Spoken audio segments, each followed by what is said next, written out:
Hello, good morning. This is Tuesday Talks at 10:30. I'm evidential medium Stacy Needenthal. I come here every Tuesday at 10:30 and we talk about things that maybe you're not comfortable to talk to other people about.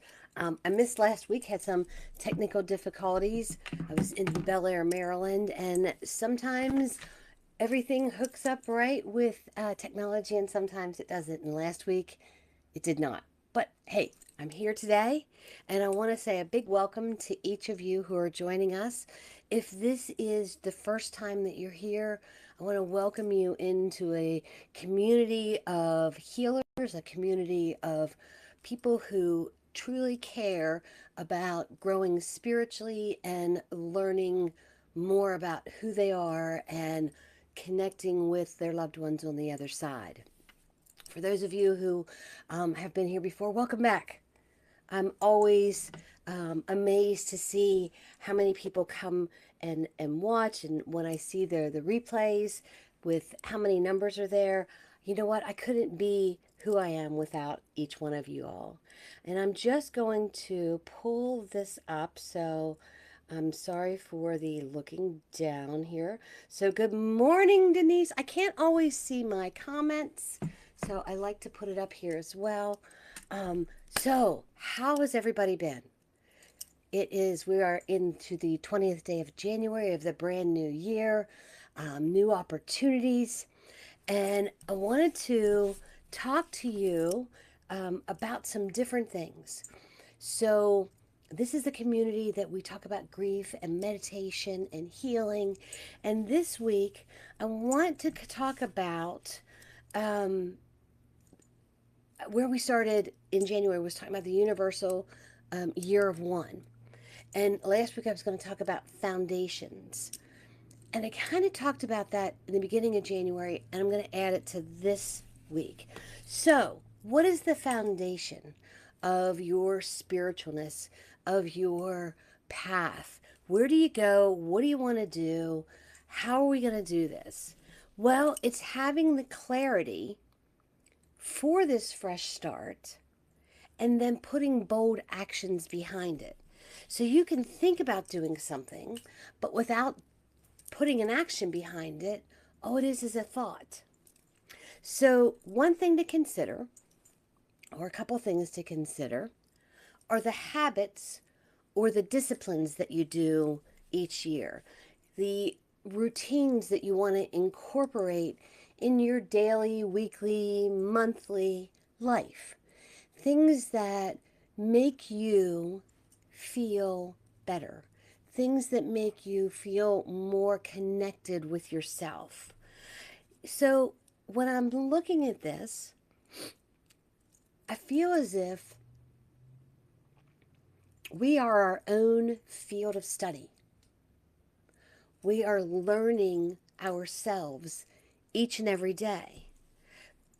And a lot of times it's because something in our past has happened that caused us to react or respond in a way, and then that became a habit.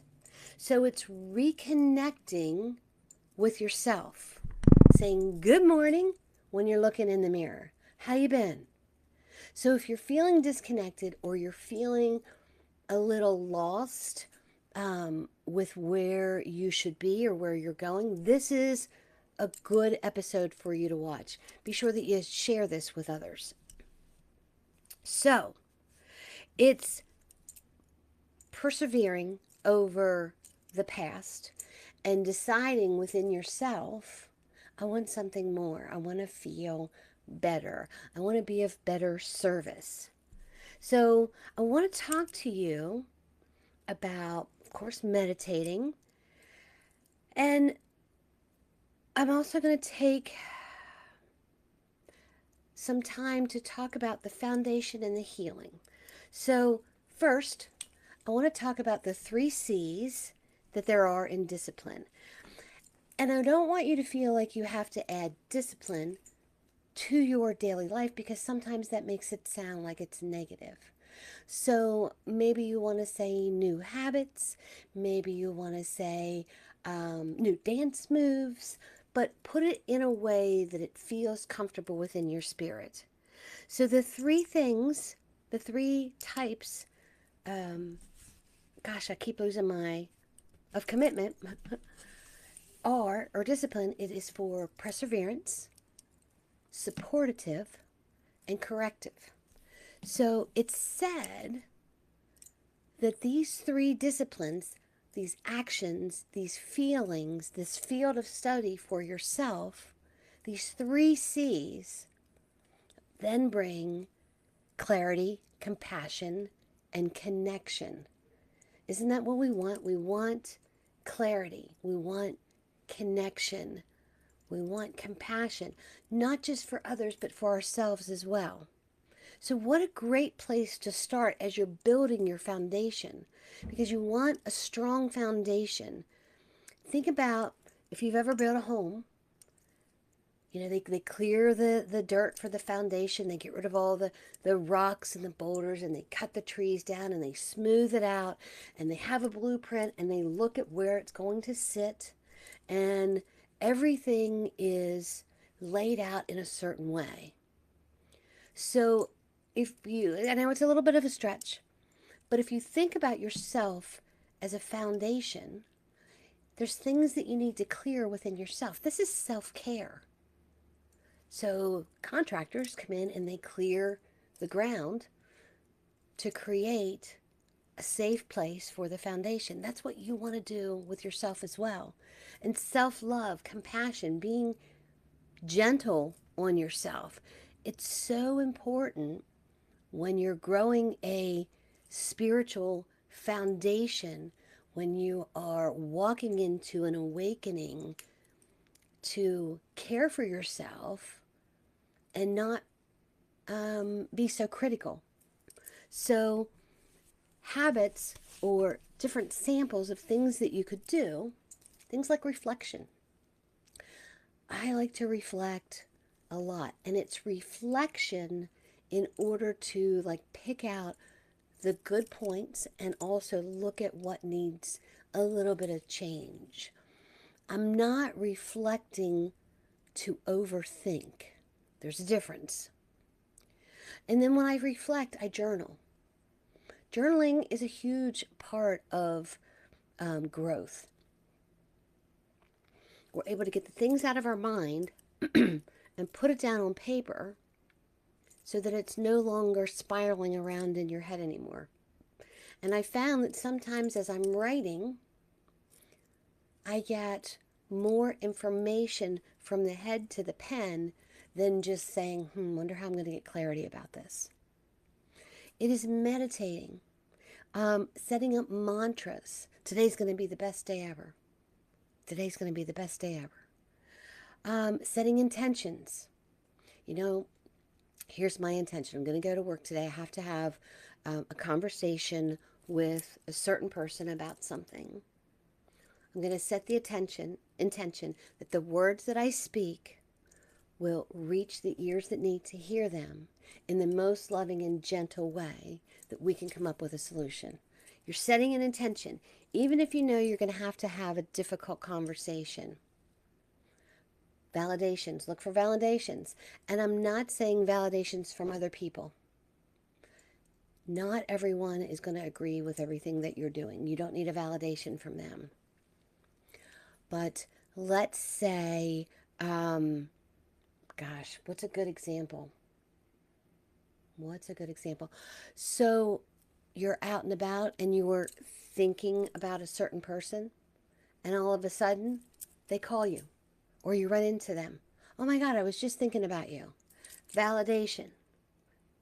Your energy was connecting with their energy to let you know that the two of you would be connecting very soon. Mindfulness. How does your body feel about certain things? What's your energy level? When I walk into a room, do I feel good or do I feel drained? When I'm around certain people, do I feel good or do I feel drained? It's paying attention to the things that are going on around you. I swear, when Jeff and I are driving anywhere, And I can be looking out the window and taking in the scenery, and he's driving, and he'll say, "Oh, did you see that red-tailed fox?" No. Oh, yeah, it was in the. First of all, you're supposed to be paying attention to the road, but how did I miss that? So I work on being more mindful when I am at rest, basically, when I'm just observing the drive. I'm taking that all in. And all of this then leads to clarity because you're getting these validations, you're reflecting on what happened during the day, or you're reflecting on where you need to go. You're meditating, you're setting mantras, you're setting intentions, you're receiving validations from the universe, you're seeing how that fits within your energy, and all of a sudden you have clarity where you're like, yeah, this makes sense now. Or nope, this doesn't make sense. I need to back away from this. So, this self care and love that you give to yourself brings healing. How many times have you heard someone say, "Oh, I hate my life. Oh, I hate myself"? FML. Yeah, I said it right. You know, you're putting that intention then into your life. I want to love my life. Even if you can't quite say that you do love everything in your life, I love these opportunities that are being given to me. I'm working on creating an environment that I can absolutely grow in and love. So it's all part of healing. And it's addressing the wounds that maybe you've pushed down over the couple. My tongue and my brain aren't completely working together yet today. Bear with me. But it's addressing these wounds that maybe have caused disconnect to your authentic self. There are certain things that certain people may say to you that you don't realize actively affect you throughout your life. And I've talked to several of my students, my mentees, clients. If you feel stuck in something, pause for a moment and think about the situation and I always say about roll the tape back, but try and think back to the very first time you had this. It's learning your own traits. I remember years ago when I was going through divorce with my first husband. I went to a therapist, and my head, my mind, my energy was so screwed up. I couldn't differentiate between emotions because they'd be like, "How you feeling?" And I'm like, "I'm okay." "Are you happy? Are you sad? Are you?" Yeah, just I was numb because of all of the stuff that was going on. You know, going through the divorce, but I couldn't name emotions. And I remember my therapist giving me a list of emotions and saying, "I want you to look them up in the dictionary." This is, before the whole internet thing. "I want you to look these up in the dictionary, and I want you to see what the definition of these emotions are. And then I want you to feel that emotion. I want you to think about a time when a burst of joy came in." And it was hard for me because I had been so, the word trained seems like it's coming into my mind. But I had to be so protective of my emotions and my energy. I was always on guard for certain things that subconsciously I forgot what emotions were because all my emotions led to being defensive or being offensive. I always had to be ready, whatever the situation is. So subconsciously, I was holding that without even realizing it. I had numbed all my emotions, and then I had to reintroduce them to myself. And there are still times that I wouldn't say I feel emotionless, but things don't hit me like they hit other people. We'll be watching something and Jeff will crack up and he'll be like, "Don't you think that's funny?" And I'm like, "Yeah, it's funny." "Well, you're not laughing." But I thought it was funny, you know? So it's getting reconnected with that and being mindful of that. So things like this will linger in your memory until you address them. Just like a wound will fester and you can keep putting band-aids on it, but the wound is still underneath there until you air it out, put antibiotic on it, and actively allow it to heal. So you are the field of study. You are who you are studying. It's reconnecting. It's getting to know yourself. When my kids were little, I was mom. And when they got older and they moved out, all of a sudden I was like, "Oh my gosh, who am I now?" Because I wasn't running someone here or running them there, helping with homework. It was like my role was changed. And somewhere along the line of mom, I lost who I was. And then sometimes I feel like now that my kids are out of the house and they now have kids of their own, sometimes I feel like I've lost the title of mom because I'm not constantly around them. But it's allowing yourself to reconnect. I'm still mom. It's just at a different time right now. So it's the finding the clarity, coming to the realization that you are the biggest and the best part of all your experiences you've ever had. Whether they're good or they're bad, they were part of your path and you've learned something from it. You can choose to hold on to it and continue to be unhealed, or you can face it. Say, "I'm not doing this shit anymore. I forgive it. I release it. I've learned it's no longer a part of me." The secret is you are not chained to that circumstance. You're not chained to that experience because you survived it. You lived through it. You've learned. Maybe you're never going to do something like that again. Learn my lesson. But constantly going back and worrying about it or thinking about how you could have done better or done this or done that keeps you in that spin cycle.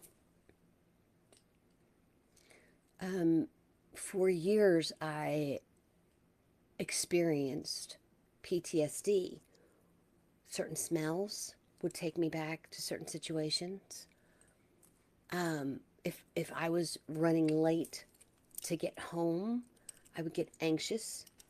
And Jeff is one of the most understanding husbands in the world because I had a lot of shit I needed to work through.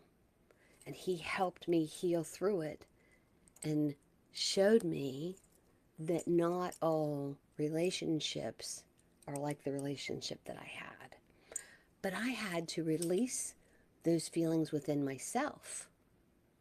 I don't even know how many years ago it was, but I distinctively remember being in the grocery store and there was a certain product that Jeff asked me to pick up. And they didn't have that certain product, but they had one very similar. It's like saying Duke's mayonnaise, Hellman's mayonnaise. That's how similar it was. And I went into a panic.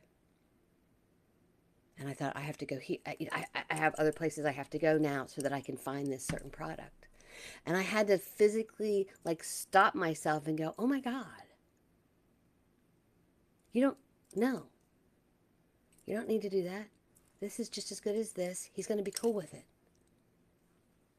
So my electrical wiring, for some reason, went off kilter for a second, and I had to slow myself down and say, wait a minute, I'm not there anymore. I'm here.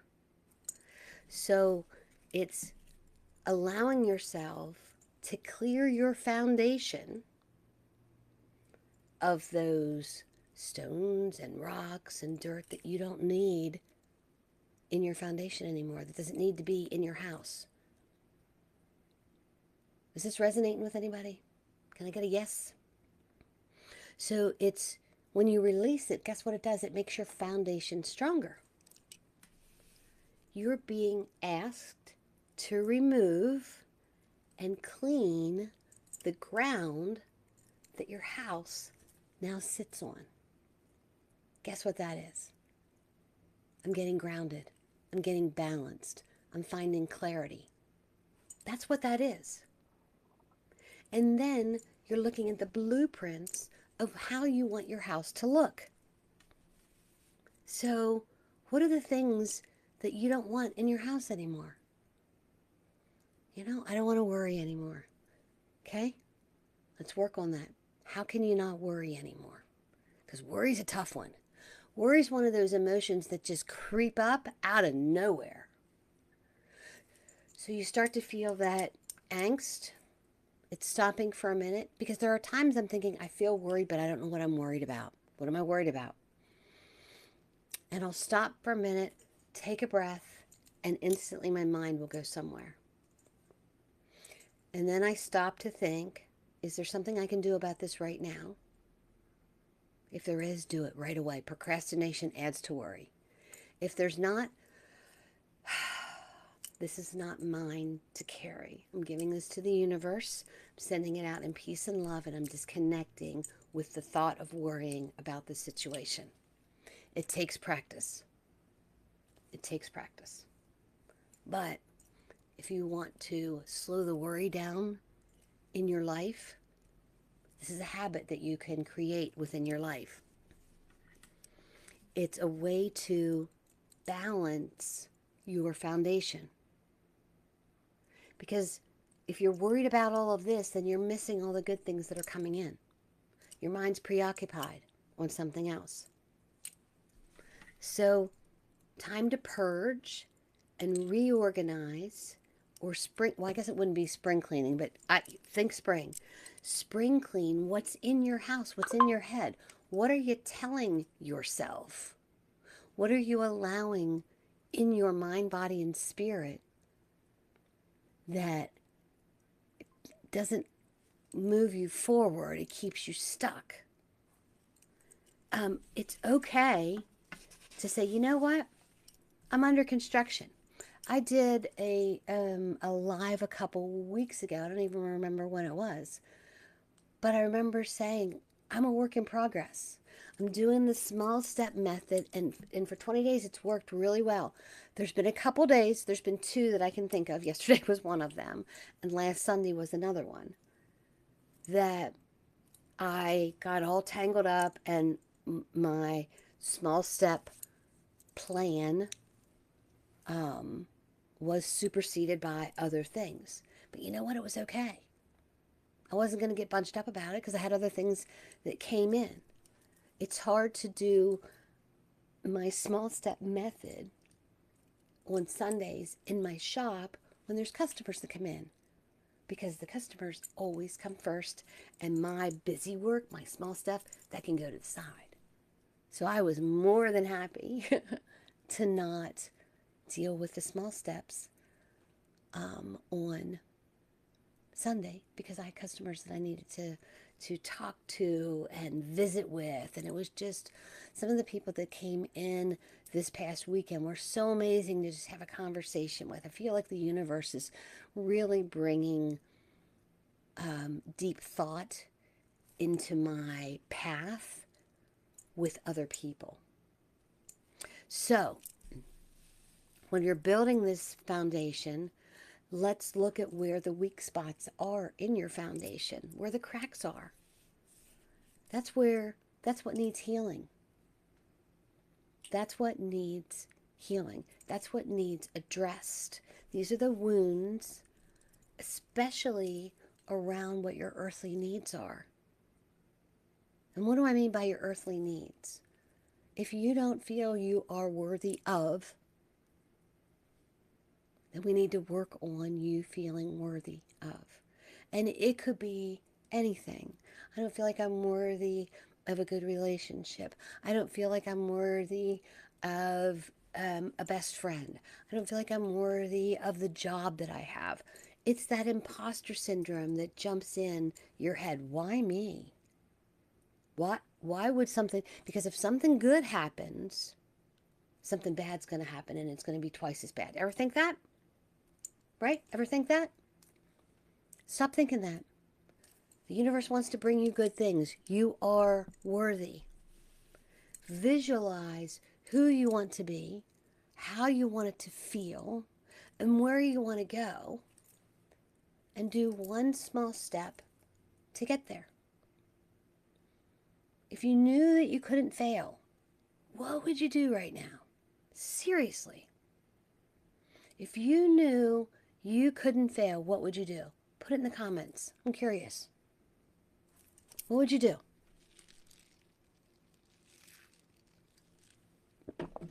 So, unfortunately, the human side of us, the logical side of us, thinks we're going to fail. Why even bother? I've tried this stuff before. Never works. Why should I try it again? Is that really logical? Or is that a learned trait? Is that a safety excuse that you use, that we use, for not stepping out of our comfort zone? I mean, think about that. You can't tell me every time you tried something new, you lost. Right? Oftentimes, when I'm mentoring or coaching students, mentees, clients, the same thing comes up. And it's that imposter syndrome. Or it's not enough time, not enough money, I don't know where to start, who would even be interested. The biggest one is, like I said, the imposter syndrome. Why me? Why am I special? Why can I connect to spirit and other people can't connect to spirit? Why was I chosen? Well, here's the thing. You have an ability that other people have as well. You just choose to work on it to make it better. Other people have and other people have different abilities that they choose to work on that make them better. And you've heard me use the scenario about Eddie Van Halen. He just didn't pick up a guitar and, it played it. He carried it everywhere he went. Great authors and writers. Here's a challenge. If there's an author that you follow and you love their books and they're just they're awesome, and go back to their very first book and read it and see how they have changed and how they've evolved. Makes a difference. When you think about musicians that you are drawn to, and why didn't I hear of these guys before? And then you go back and you listen to their music when they first started. There might be a reason why. Because maybe, doesn't really hit me.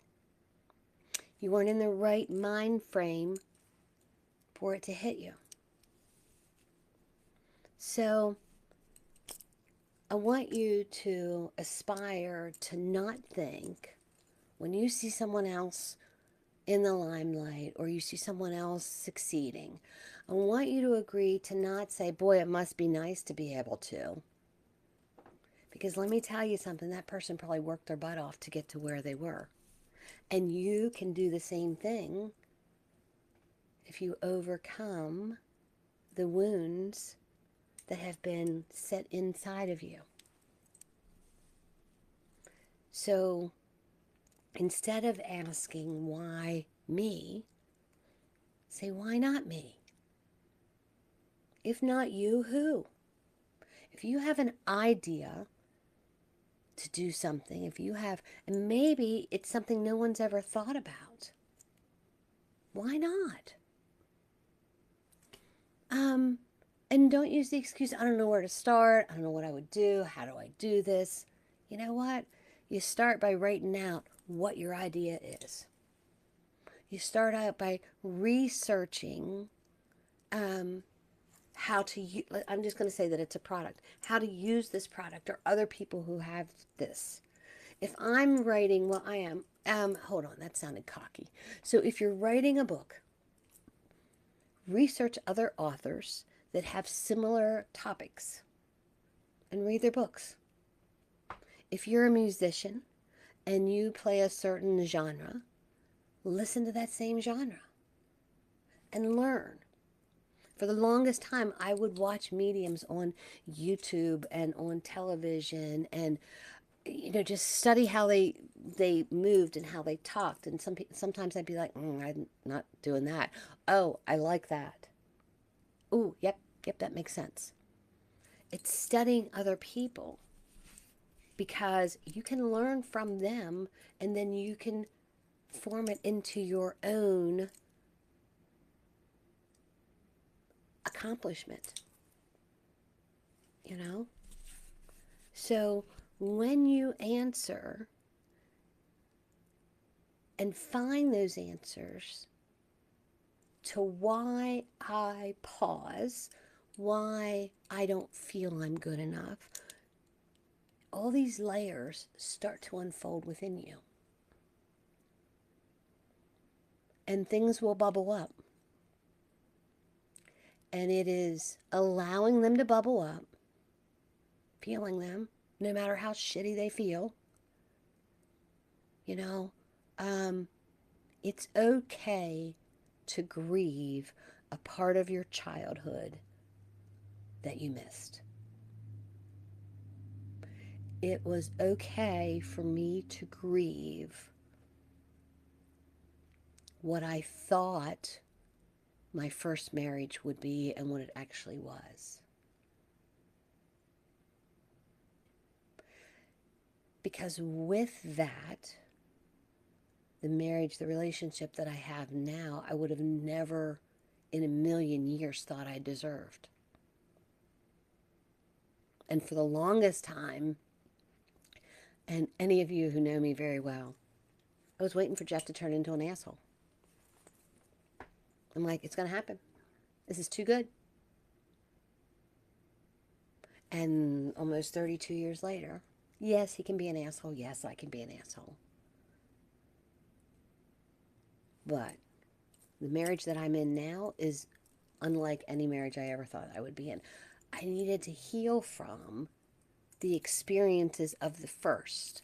I needed to let go of and heal the thought process that was put into my head. Those emotional stop signs. You're not good enough. Nobody's ever going to want you. Guess what? I had to say, I don't give a shit what you say. In my mind, here's what I want for myself. When these layers start to unfold, all of a sudden, you can breathe a little bit better. It's like a rubber band being loosened, or back, had the corset there were strings on it. Those strings are those laces are getting looser. Because the things that bound you and held you to those wounds, you're releasing now. If you think you're not special, you're wrong. If you think you can't, you're wrong. Will it happen overnight? Absolutely not. Absolutely not. It won't happen overnight. It's a practice of allowing yourself grace and healing and time. Grief is one of the biggest ones. How do you even get through grief? You know what? I don't have an answer for that. But what I can say is, you already are. You know what? I'm working through grief. I woke up the next morning. I don't know how I'm doing it, but I'm doing it. You don't have to put a name on it. You don't have to put an emotion on it. Just waking up in the morning, putting one foot in front of the other, greeting yourself in the mirror with a smile. Good morning, gorgeous.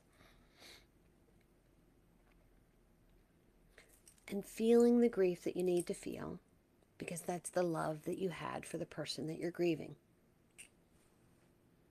But are you grieving yourself? Have you lost yourself as well?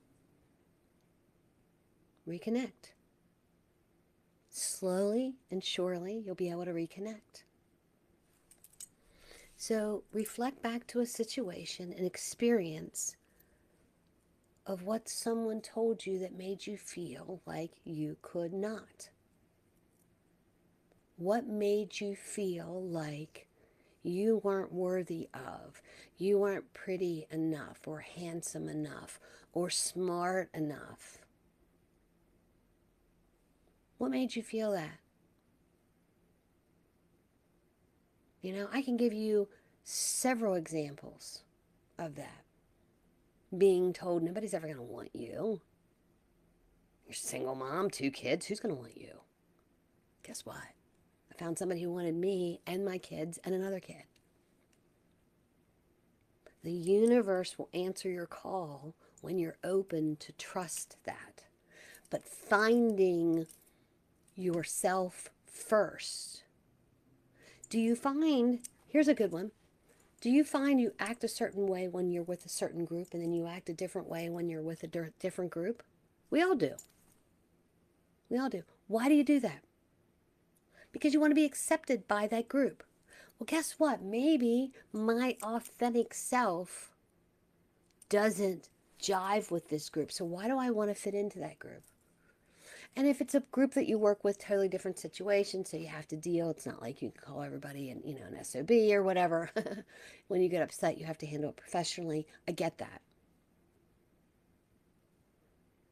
But if you feel like your personality changes depending on who's in front of you, ask yourself why.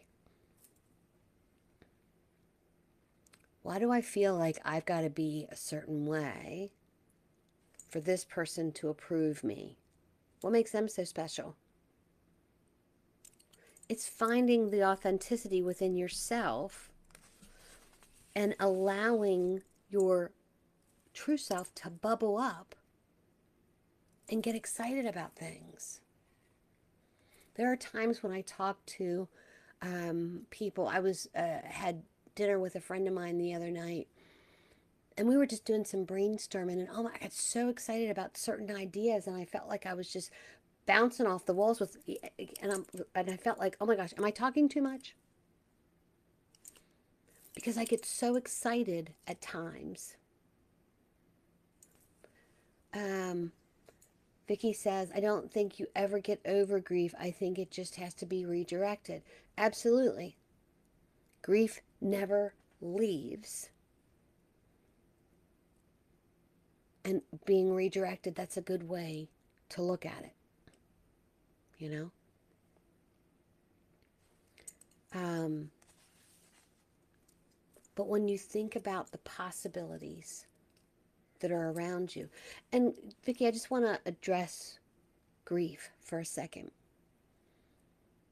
So I remember when Mom passed, it didn't hit me at first, which is normal with me with grief. It usually takes a little while. I go into work mode. This needs to be done. This needs to be done. This person needs to be called. I need to do, and so I get laser focused on things that need to get done. And when I lost it, it was probably 2 weeks later at a bike show. And I just kind of like left it all out. And of course I was sad. Of course I miss mom. Of course I'm homesick. But I remember thinking to myself, my mom would be heartbroken if she knew she did something to cause me heartbreak. So I redirected it. And that's exactly right. I redirected it.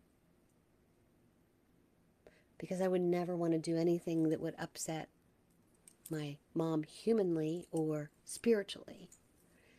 And thinking about how she would want me to respond to her passing. I mean, yes, she would want me to miss her, don't get me wrong. But if I were paralyzed in grief, that would absolutely break her heart. So I had to remember the things that she taught me and live through her and honor her. And grief is still there. And yes, it is redirected. And I feel sometimes like I redirect my grief just talking about her. Make sense? So, where were we talking about? We're reflecting the situations that took you back to that situation. Do research about all the different possibilities of the thoughts that you're thinking. Remember 2 weeks ago when I told you about my small step method?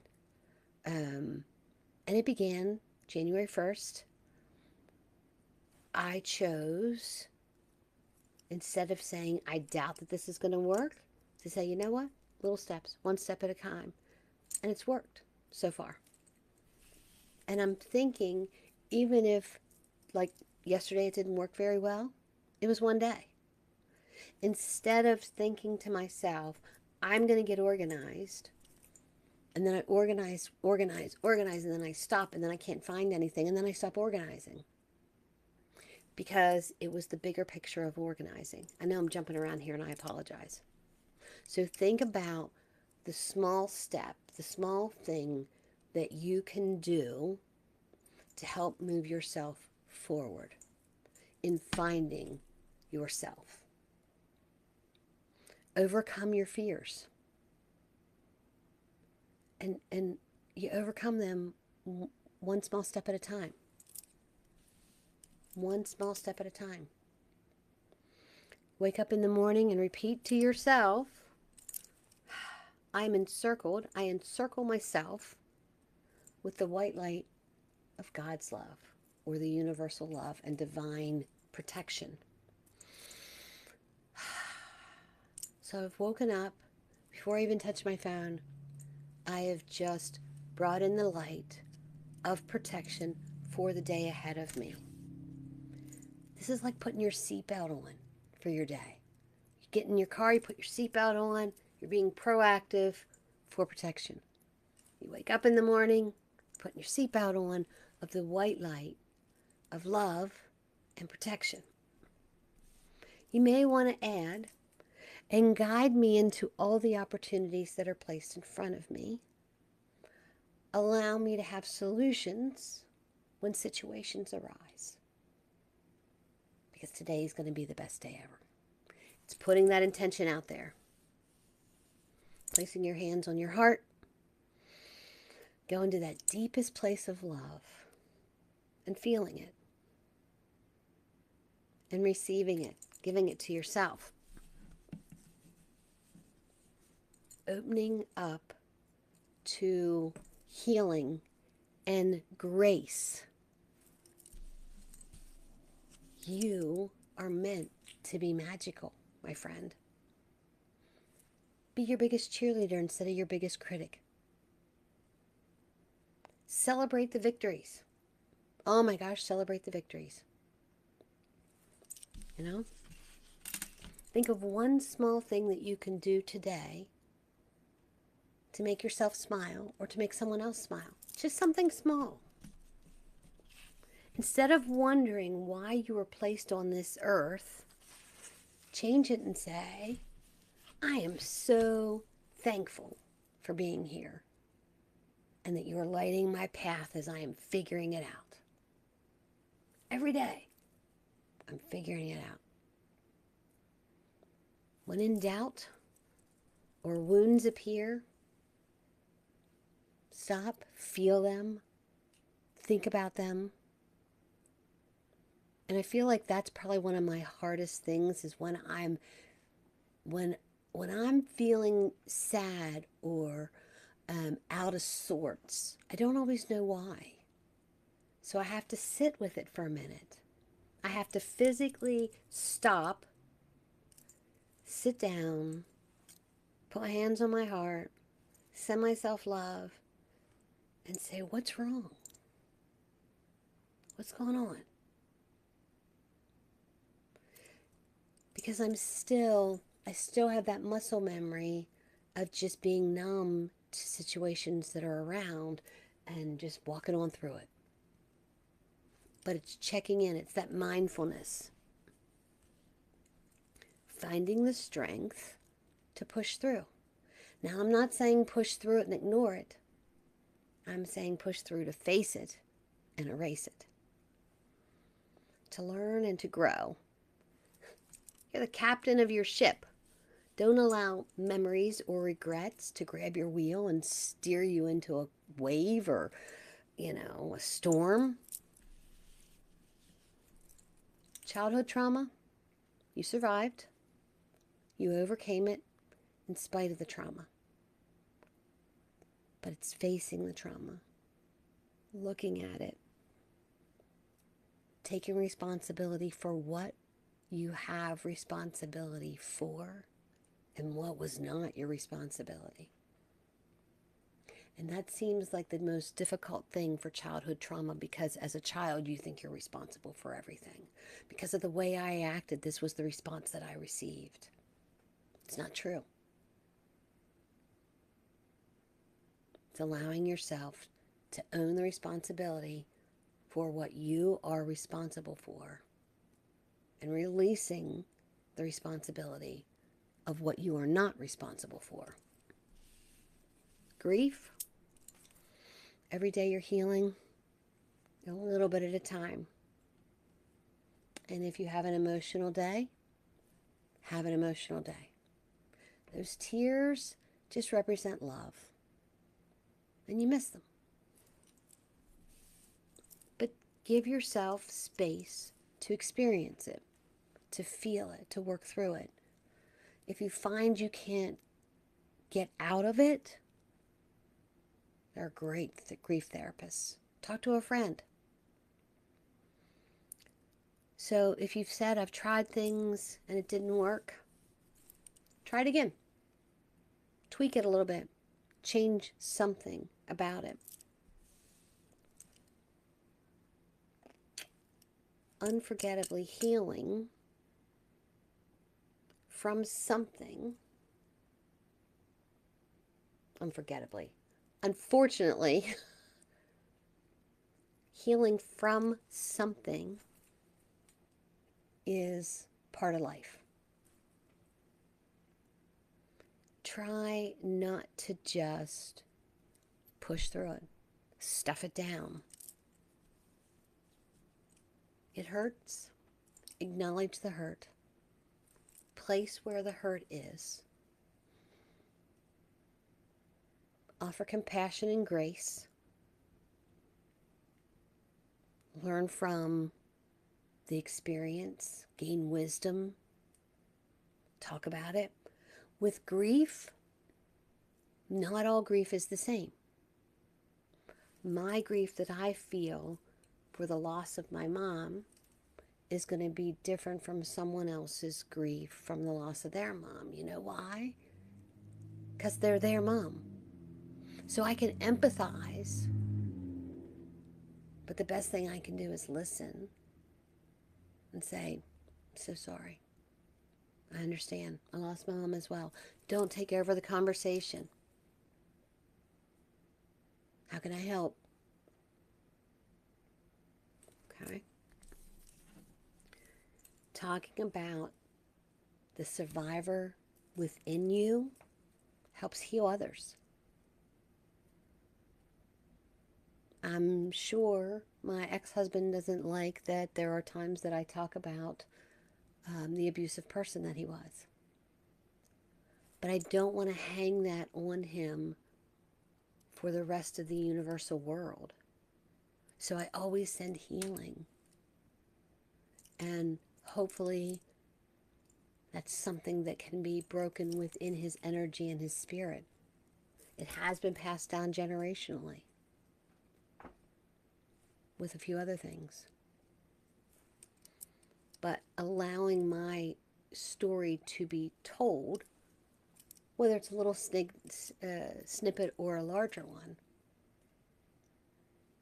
may allow someone else to say, oh my gosh, I was in something like that as well. And I can tell you that there are great relationship possibilities out there. I'm living proof of it. I went from a marriage where I didn't know if I was even going to live to a marriage where there's life and support and love and understanding in it, mutually. Claim your healing. Claim love. Claim the opportunities that are around you. Maybe the path that you're supposed to be on right now is to just speak about your healing. It won't happen overnight. Instead of looking at the big picture, what's my life purpose? Well, good grief, your life can be a very long time. There's longevity in my family. I could live another 40 years. Lord Jesus. Well, yeah. I don't really want to live to be 100. But my uncle, almost 100. I have an aunt, 94. I have another aunt, 90, 93, and 97. Longevity runs in my family. So I don't want to look at what my life purpose is because I'm not at the end of my life yet. What's my purpose for today? Where do I feel drawn? It's not going to happen overnight. One day at a time.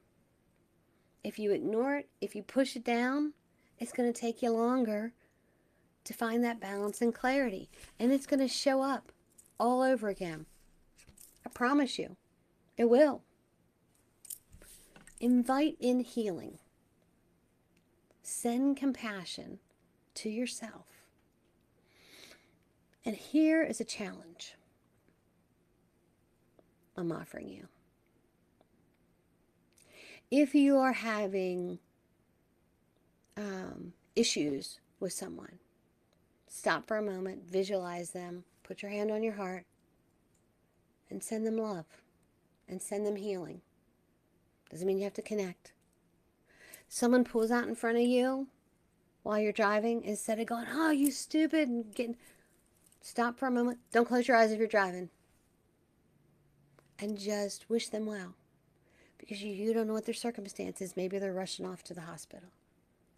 Maybe they just got news that, their child broke their arm. Maybe they, just lost their job. You don't know. But it is sending positive energy to the situation instead of negative energy by yelling and screaming and honking your horn. It's not easy, believe me. It takes practice. Learning to love yourself helps you to have a deeper love and connection and compassion for others. Find ways in your life to love the life you live and live the life you love. Isn't that the goal? I pulled this card, and it's from the Healing Mantra deck, right? And it says, I feel worthiness filling every single cell of my body, and it feels amazing. Maybe this should be your mantra when you wake up in the morning. I feel worthiness filling every single cell of my body. Visualize it going through your body. I feel worthy. Great things are going to happen. Today's going to be the best day ever. I'm encircling my life, my body, my energy, my spirit with the white light of protection and universal love. I'm standing firm in knowing I will be guided. I am loved. I love myself. I am reconnecting with me. I am healing instead of staying stuck. Time to start healing. Time to leave the past in the past. Time to disconnect from that. Are you ready? I'm ready. Leave that gunk behind you. You don't need it. Let's...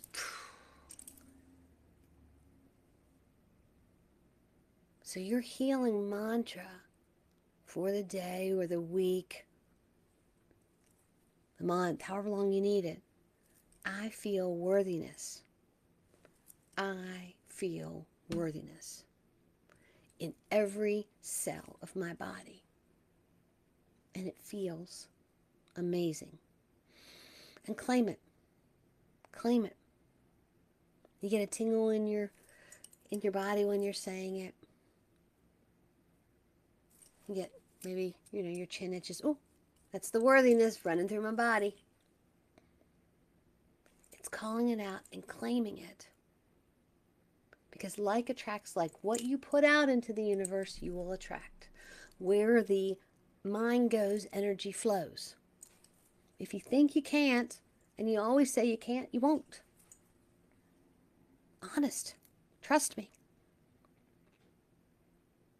At least try. I'm going to try my hardest to accomplish so-and-so and such and such. And then put action behind it. And the more you move forward, the more you leave behind you. Of being told you can't, or you shouldn't, or you're not good enough. You'll never. Yeah. That emotional trauma, that hurts. Grief, that hurts. Imposter syndrome? I'm not an imposter. I'm the only person in my body. I just need to be unique and authentic and true to myself. Yes? I hope this made sense. I really do. I didn't do the announcements, so I'm going to do those right now. So my calendar is up for February if you want to schedule a private or whether it's in Bel Air or Chambersburg. I will be at Mindful Oasis on the 22nd. There's still some seats available. It's a brand new location. I'm so excited. 29th, Soul to Soul. I think there's only one seat left there. February 8th is the self-love class here at Hip Gypsy. The 9th through the 11th, I will be in Bel Air, Maryland. The 11th in Heaven to Grace at Haven. And then the 26th of February, the online classes start, which will be, I'm thinking they're up on my website, but I'll have them out very soon. And then I'll be announcing the retreat probably next week. I'm going for a road trip tomorrow and check some things out. So, I want you to stand firm in saying, I want to live the life I love and love the life I live. It all starts with feeling worthiness in every single cell of your body and allowing it to feel amazing. And waking up every morning, placing the white light of protection around you. When you're brushing your teeth, look yourself in the eye and say, good morning, beautiful. How you doing? How have you been? It's checking in with yourself. I hope this episode has been enlightening for you and has in some small way helped you see a need to heal, a need to be authentic, and to know that you're worthy of all great things. If this episode clicked with you, like, share with friends. Send me a message. I would love to hear about it. As always, I pray that we all are living the life we love and loving the life you live. If not, you're the only one that can change it. Let's help heal the world, one person at a time. And it all starts with you. I'll see you next week. Peace out. I love you. And until next time, have a great week, magical week, loving week, worthy week. You can do it. Bye-bye.